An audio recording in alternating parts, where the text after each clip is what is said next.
Facebook's decision to ban several high-profile extremists from Facebook and Instagram is drawing both praise and outrage. Facebook, which owns Instagram, cited its policies against allowing dangerous individuals and organizations on its site in banning people like Alex Jones and Milo Yiannopoulos. CBS News contributor and Wired editor-in-chief Nicholas Thompson is here with the social media giant's decision. Nick, good morning. Good morning.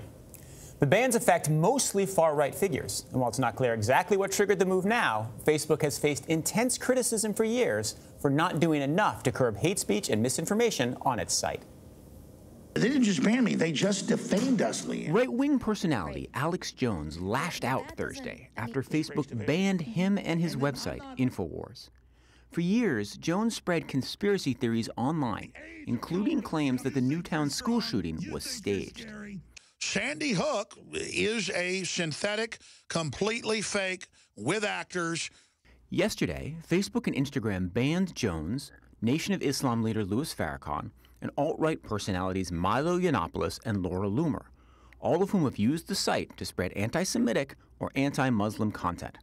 Facebook did not provide specific examples. Paul Joseph Watson, an editor at InfoWars who was also banned, says he broke none of the platform's rules. This is punishment. This is a political purge. This has nothing to do with hate. The company's official policy bans hate speech that fosters, quote, intimidation and exclusion. And a Facebook spokesman says the site has always banned pages that promote or engage in violence and hate, regardless of ideology. The company has long struggled with the spread of hate.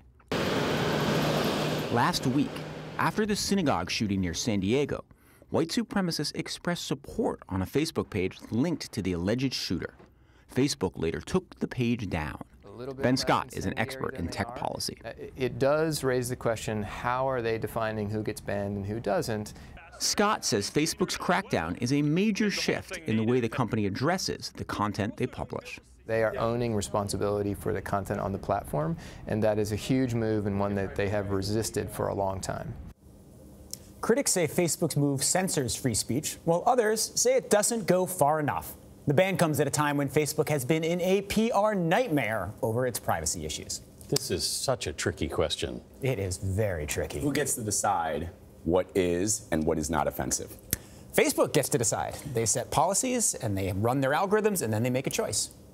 Well, and Nick, it even brings up the question when you look at, for example, Alex Jones, who's spreading, essentially, his theory with no facts really behind it. I mean, How do you make a judgment there?